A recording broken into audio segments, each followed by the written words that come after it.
Super hits 93.5 red FM तुम्ही ऐकत आहात. मी आहे पुण्याचा एक नंबर बंड्या.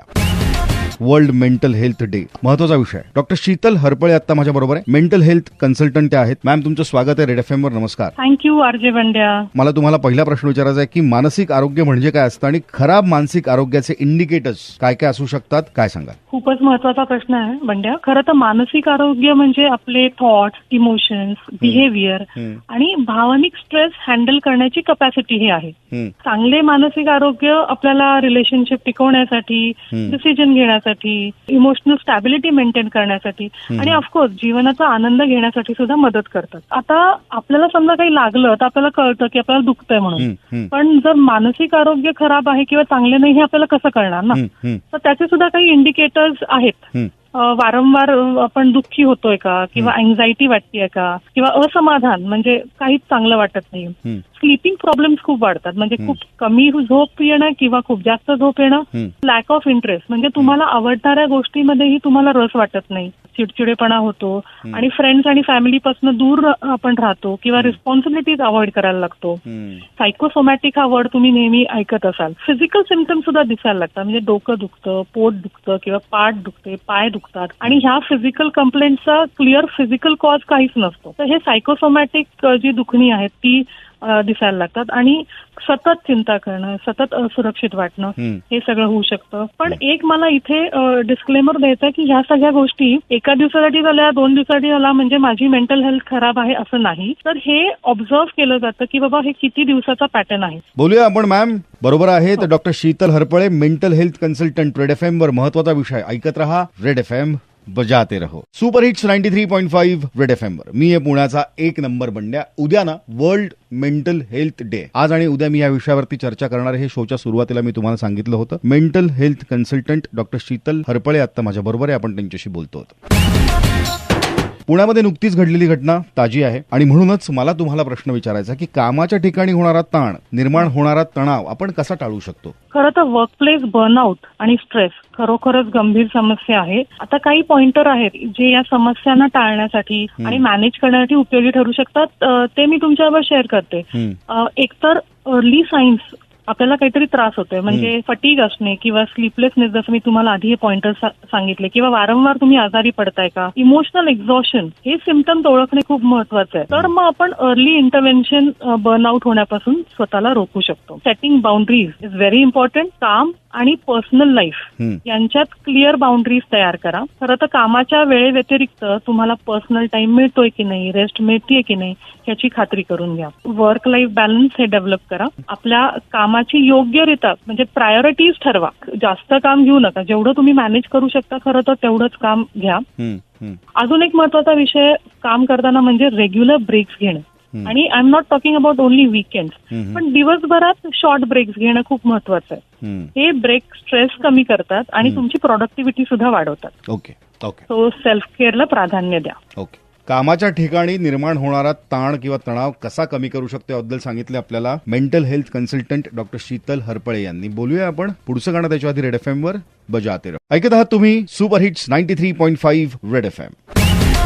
मॉर्निंग नंबर 1 मध्ये वर्ल्ड मेंटल हेल्थ डेच्या निमित्तानं आज बंड्यानं छेडलेला टॉपिक म्हणजे मानसिक आरोग्य. चर्चा करतोय mental health consultant doctor Sheetal Harpale यांच्याशी. वर्क लाईफ बॅलन्स किंवा कंपन्यांचे सिनियर जे कोणी अधिकारी आहेत ते लोक कर्मचाऱ्यांच्या मानसिक आरोग्याला कसं सुधारू शकतात, काय सांगाल मॅम? एम्प्लॉई वेलबिंग मॉनिटरिंग आणि इव्हॅल्युएशन करणं खूप गरजेचं आहे. त्याच्यासाठी एम्प्लॉई फीडबॅक सर्व्हेज घेतले पाहिजेत. आपल्याला सुधारणा करण्यासाठीचा योग्य रिजन ओळखता येईल. शिवाय मेंटल हेल्थ असेसमेंट असतात. अनॉनिमस असेसमेंटद्वारे एम्प्लॉईजना ओव्हरऑल मेंटल हेल्थची त्यांची स्ट्रेस लेवल मोजता येते आणि मग त्याच्यानुसार आपल्याला पॉलिसी ठरवता येतं. एक महत्वाचा विषय म्हणजे मेंटल हेल्थ सपोर्ट देणं किंवा रिसोर्सेस उपलब्ध करून देणं. त्याच्यामध्ये एम्प्लॉई असिस्टंट प्रोग्राम, एम्प्लॉईंना कॉन्फिडेन्शियल मेंटल हेल्थ काउन्सिलिंग देणं किंवा स्ट्रेस, अँझायटी, डिप्रेशन यासारख्या समस्यांवर मदत मिळवण्यासाठी जे काही लागेल ते त्यांना करून देणं.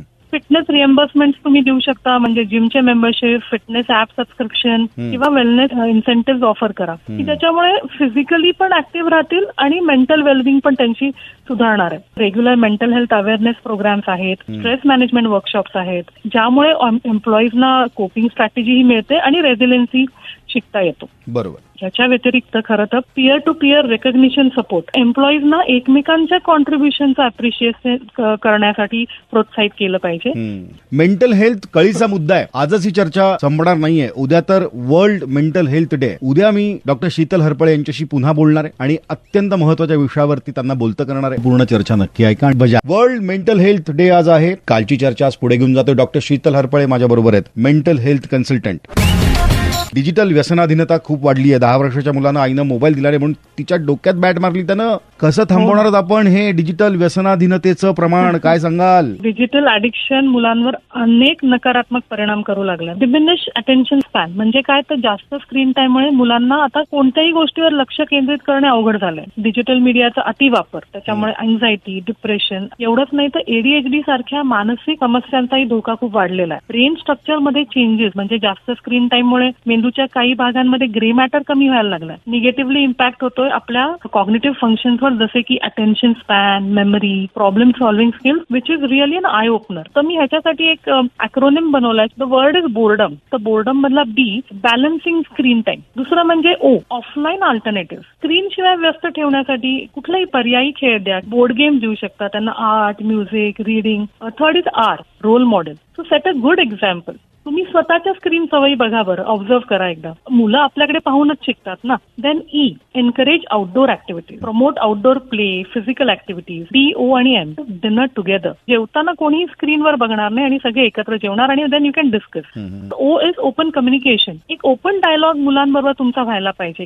आणि शेवटचं म्हणजे M मॉनिटर कंट्रोल. मॉनिटरवर किंवा स्क्रीन टाइम मध्ये मुलं काय बघतात ह्याच्यावरती लक्ष ठेवा. पालक आपल्या मुलांच्या डिजिटल सवयींवर योग्य नियंत्रण ठेवण्याचा प्रयत्न करू शकतात. स्ट्रेस मॅनेजमेंट कसं करायचं हा माझा पुढचा प्रश्न, पण त्याच्यात पुढचं गाणं बजाते रहो. वर्ल्ड मेंटल हेल्थ डे आज आहे, त्यानिमित्तानं आपण बोलतो mental health consultant doctor Sheetal Harpale यांच्याशी. सुपरहिट्स 93.5 रेड FM वर.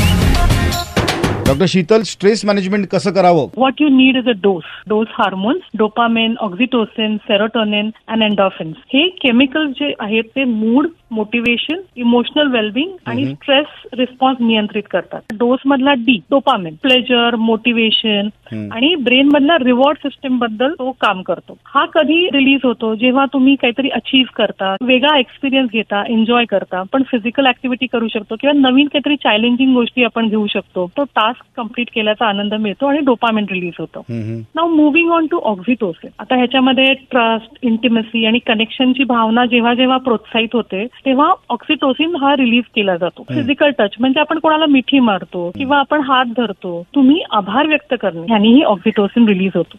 Moving on to serotonin. आपण कसं वाढवावं सेरोटोनिन? सगळ्यात बेस्ट उपाय म्हणजे गेट सनलाईट. सकाळी सकाळी सेरोटोनिनचं उत्पादन वाढवतो. आणि exercising regularly, aerobic exercise, running, swimming, cycling हे सगळं सेरोटोनिन वाढवण्यामध्ये तुम्हाला मदत करेल. आणि last but not the list is the endorphin. ते पेन रिलीव्हर आहेत आपल्या बॉडी मधल्या. आता हा कसा ऍक्टिव्हेट करावा? डान्सिंग, रनिंग किंवा कुठली इंटेन्स फिजिकल ऍक्टिव्हिटी जेव्हा तुम्ही करणार तेव्हा हा ऍक्टिव्हेट होणार आहे. आणि हसण्याने सुद्धा हा ऍक्टिव्हेट होतो. डार्क चॉकलेटमध्ये कमी प्रमाणात ऑफकोर्स खाल्ल्याने सुद्धा एंडॉर्फिन उत्पादन त्याचं वाढतं. हे जे हार्मोन्स आहेत डोपामिन, ऑक्सिटोसिन, सेरोटोनिन, एंडॉर्फिन, हे जेवढे तुम्ही ऍक्टिव्हेट कराल त्याच्यामधनं तुमची मेंटल हेल्थ आणि इमोशनल वेलबिंग एकूण तुम्ही आनंद वाढवू शकता. एक शेवटचा प्रश्न, पण त्याच्या आधी पुढचं गाणं बजाते. सुपरहिट्स 93.5 रेड FM वर मेंटल हेल्थ डेच्या निमित्तानं mental health consultant doctor Sheetal हरपळेंशी बोलतोय. मॉर्निंग नंबर 1 मध्ये पुण्याचा एक नंबर बंड्या. डॉक्टर शीतल, मी मानसिक दृष्ट्या आजारी हे कसं ओळखायचं? जे आपण आधीचे इंडिकेटर्स म्हणालो ते सगळे इंडिकेटर्स तुम्ही बघूच शकता. खूप वेळ जास्त तुम्ही तुमचा मूड खराब राहतोय का, तुमचा चिडचिडेपणा वाढलाय का, कॉन्सन्ट्रेशन तुमचं होत नाहीये, एक्स्ट्रीम केसेस मध्ये स्वतःला इजा पोचवायची असं वाटतंय का, व्यसनाधीनता तुमची वाढली आहे का एखाद दिवशी मूड खराब असूच शकतो. म्हणजे तुमची मेंटल हेल्थ खराब आहे असं नाही. किती कन्सिस्टंटली होतंय ह्याच्यावरती मेंटल हेल्थ त्याच्यावरनं ठरवता येईल. जास्त तुम्ही अँझायटी फील करत असाल, it is best to go to a mental health consultant or talk to your near dear ones, की ज्यांच्यावरती तुमचा भरोसा आहे आणि तुम्ही you can talk your heart out to them. Congratulations to red FM to you, की तुम्ही ह्या प्रकारच्या ज्या गोष्टी आहेत त्या तुम्ही ऑनलाईन घेताय किंवा लोकांपर्यंत पोहोचवतायत. कारण का हे एज्युकेशन, आता जर तुम्ही पाहिलं तर 15% वर लोकांना मेंटल हेल्थचे इश्यूज आहेत आणि छोटे छोटे इश्यूज हे मोठे होण्याच्या आधी हे एज्युकेशनला ऍक्सेस देणं, की तुमच्यासारखे रेडिओज आणि ह्याच्यावरनं ओपन होऊन बोलणं, हे आत्ताच्या मेंटल हेल्थसाठी मला वाटतं खूपच गरजेचं आहे. अगदी बरोबर मॅम. वर्ल्ड मेंटल हेल्थ डेच्या निमित्तानं अतिशय सविस्तर असं मार्गदर्शन आपल्याला डॉक्टर शीतल हरपळे यांनी केलेलं आहे, ज्या मेंटल हेल्थ कन्सल्टंट आहेत. मॅम, तुम्ही बोललात, वेळ दिलात, त्याबद्दल मी तुमचा अगदी मनापासून आभारी आहे. थँक्यू. मला रेड FM वर बोलवल्याबद्दल बंड्या, मी तुझी खूप आभारी आहे. धन्यवाद. ऐकत रहा रेड FM, बजाते रहो.